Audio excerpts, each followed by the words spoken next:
Kapan sih kita aman membebani PLTS kita dengan beban yang berat kayak kompor induksi? Nah, ini ada kaitannya dengan pemahaman tentang tahapan charging state-nya ya.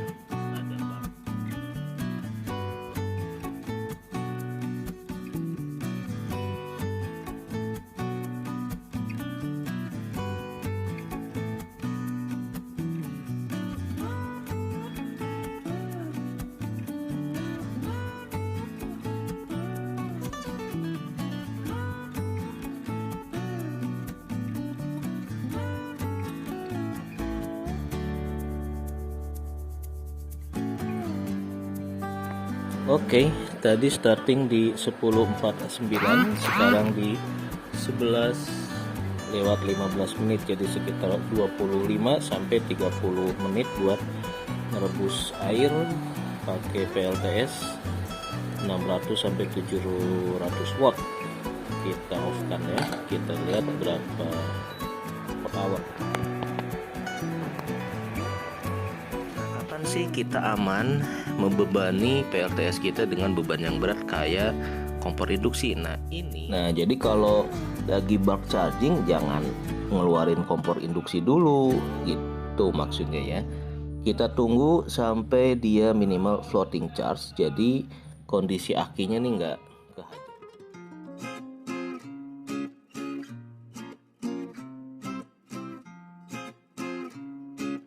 Aki ini udah floating charge atau enggak memang agak susah kalau kita cuma lihat voltmeter aja ya. Bisa jadi voltage tinggi tapi akinya ini lagi ngisi cepet, masih kosong gitu. Nah, paling ideal kita cek dulu di aplikasi, di e-box wifi atau di ePaver aplikasinya ya. Kita connect dulu nih. Nah, e-box wifi connect. Nanti bisa kita lihat apakah aki ini udah layak kita pakai atau sebetulnya masih proses pengecasan. Nah, ini udah connect. Karena kalau ngelihat voltage seperti ini bisa jadi ini masih proses ngecas, masih kosong, belum penuh amat gitu. Nah, indikatornya biasanya yang kita pakai adalah voltage udah di atas 14 volt, kemudian di wattmeter voltage-nya udah mulai deket ke VOC seri di 40 ya. Kemudian dari sisi ampernya udah mau di 1 ampere ke bawah. Nah, biasanya ini tanda-tanda si aki udah mulai floating charge, itu katanya seperti ini. Ampernya kayak berhenti ngecas padahal panas terik, voltage-nya tinggi, kemudian daya energinya juga jadi rendah. Ini cuma 58, 600 panel 58 watt. Padahal 400 di on grid bisa dapat 200.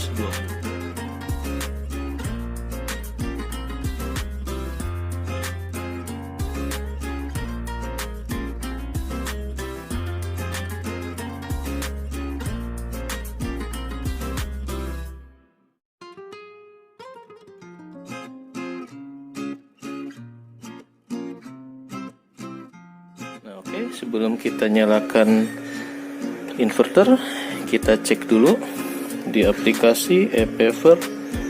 Oh salah, kita connect dulu ke wifi. Wifi-nya connect, maka tinggal read. Nah, ini aplikasi si ePaver-nya sungguh sangat bisa membantu ya untuk tracking historical data. Jadi data harian di memorinya ePaver tuh udah ada sebetulnya, tapi kalau mau kita tarik lagi itu harus beli lagi nih device-nya ya, e-log itunya tuh, modem apa ya namanya, e-log lah gitu. Selain wifi e-box ada e-log lagi. Nah, si MPPT ini kayaknya nggak ada nih ya, tidak menyimpan data historis, jadi nggak ada aplikasinya kayaknya sih. Oke, kita read, kemudian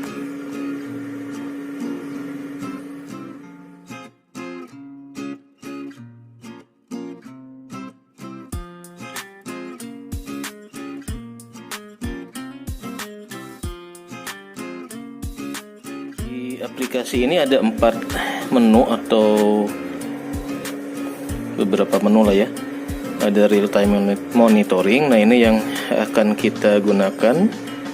Kemudian untuk device setting, baterai setting, load setting. Jadi dari sisi real time nanti ada menu tentang solarnya, baterai, dan load yang dicolok ke output controller.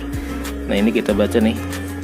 Jadi ada menu 1, 2, 3 ya. Dari solar panel ini kita bisa baca nih kondisi sekarang. Nah, kalau arusnya udah makin kecil tapi voltage tinggi, biasanya ini tanda-tanda aki udah mau penuh.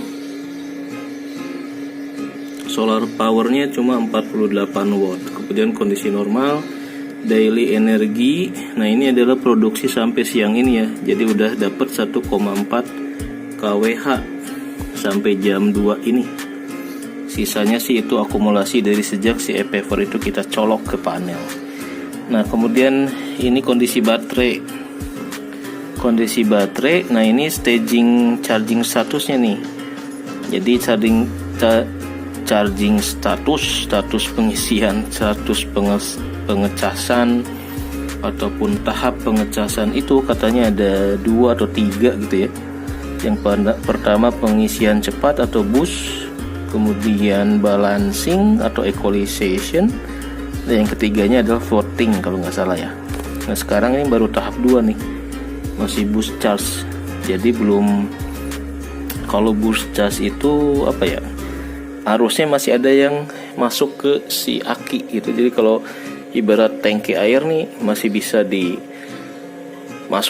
kayak kita ngisi tangki bensin mobil, meskipun udah mau luber tapi masih ada bisa digoyang-goyang sehingga ngisi. Tapi kalau floating charge, nah itu katanya udah kagak ada yang bisa dicas ataupun di-charge atau gimana lah gitu ya. Jadi udah bener-bener penuh gitu. Nah, kita akan coba apakah dengan kondisi seperti ini buat masak air cukup enggak gitu ya.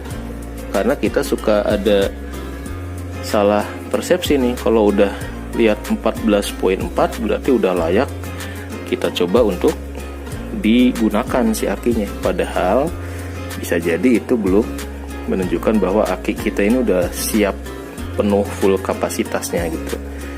Nah, buat tahu gimana ngeceknya, ya paling ideal sih dari aplikasi real time monitoring ini.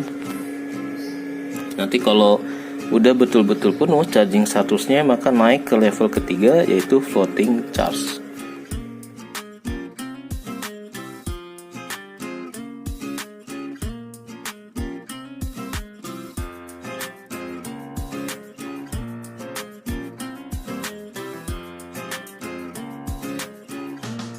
Kita nyalakan saja. Wattmeternya nggak akan saya reset buat kita ngecek dari off grid ini dari pagi sampai siang ini total kWh berapa. Tadi udah buat nanak nasi, pompa air masih 0,6 kWh saja. Oke, udah nyala. Lalu kita lari ke dapur buat nyalain kompornya. 14 kita nyalain MCB dari inverter ke sini, masuk ke sini. Jadi seharian udah kita gunakan 653. Nanti berapa watt hours untuk masak air ya tinggal dikurangin aja ya. Sip, langsung 600. Bismillahirrahmanirrahim.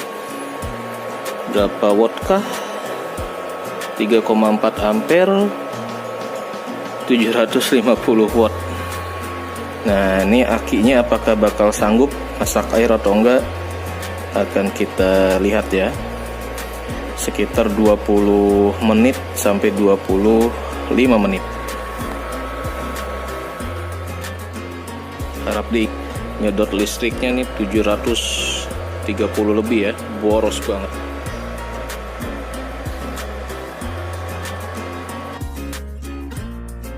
Nah, kita lihat Di sini 11.5 nih. Apakah bakal cut off lagi atau bisa sampai airnya mendidih?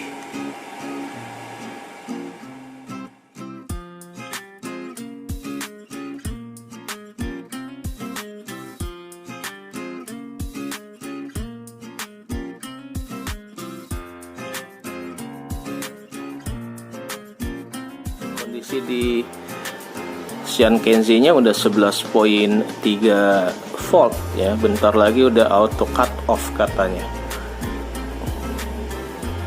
Apakah bisa sampai matang nih air? Naik lagi 11.4. Mataharinya nongol nih, seru juga ya, manteng.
Nah, kemarin anak saya pakai panci yang ini.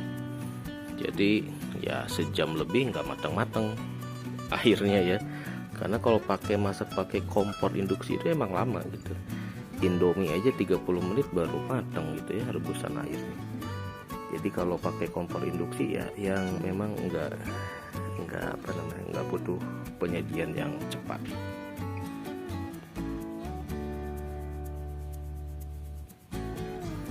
Jadi biar anak yang di rumah, orang-orang yang di rumah nggak salah, mau nggak mau kita preparing sebelum kita berangkat dari kantor, dan nanti kita akan pantau lewat CCTV.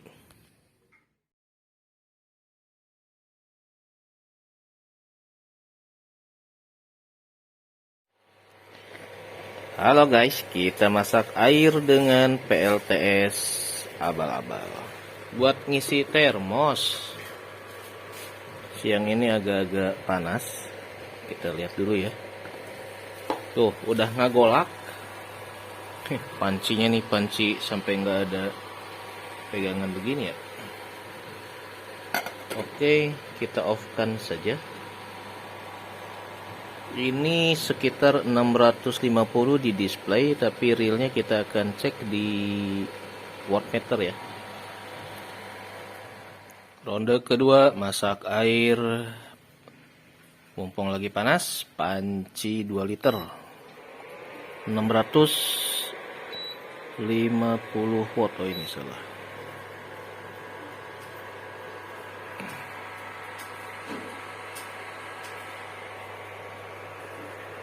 ...30 menit perkiraan sampai mendidih. Setelah masak air, anak nasi udah ngantri. Nah, ini kondisi PLTS yang lagi running kompor induksi 634 watt ternyata ya. Dari panel 354 watt. 11 ampere, lumayan ya, rada-rada panas. Jadi baru jam berapa ini? Jam 11 kayaknya nih. Penggunaan dari kemarin udah mau 1 kWh ya, tapi ini startingnya dari kemarin jadi lupa di reset. Sementara dari on-grid, di on-grid produksinya 200 watt, 15 ampere. Nah, ini udah beberapa bulan saya belum rotasi akinya nih masih posisi 12 volt, harusnya kita rotasi biar sekalian ngecek satu persatu dari si aki. Tapi alhamdulillah sih kayaknya sih nggak jomplang ya. Kalau kita malam kan masih standby dari maghrib sampai pagi.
Nah, ini cara untuk memaksa orang-orang yang di rumah buat paham tentang pemanfaatan panel surya. Jadi sebelum ke kantor, saya siapin nih kompor induksi, panci berisi air buat refill bikin teh atau ngisi termos gitu ya. Kemudian itu nanti rice cooker, ada blender, ada toaster. Jadi semua perangkat ini nanti akan memanfaatkan arus yang berasal dari inverter dari panel surya 800 watt peak dengan akinya 4 kali 120 Ah. Siapa tahu hari ini agak-agak panas, jadi bisa kita manfaatkan untuk ngisi-ngisi beberapa kebutuhan harian ya, ngirit LPG, menanak nasi, bikin jus dan lain sebagainya. Nah, kalau nggak dipaksa seperti ini, nanti sense dari orang rumah itu nggak mudeng gitu. Kapan harus dimanfaatkan, kapan berapa lama masaknya. Kemarin nanak air, pancinya kegedean gitu ya. Kalau kegedean berarti kan lebih lama. Kalau lebih lama takutnya inverter jebol gitu. Jadi harus dikondisikan seperti apa sih yang paling aman panel surya itu kita manfaatkan dengan inverter yang cuma 1000 watt saja. Ini 2 liter paling 30 menit udah off, jadi maksimal pemanfaatan inverter yang murah meriah itu ya 30 menit aja. Kalau di atas 30 menit agak riskan juga ya, takut jebol.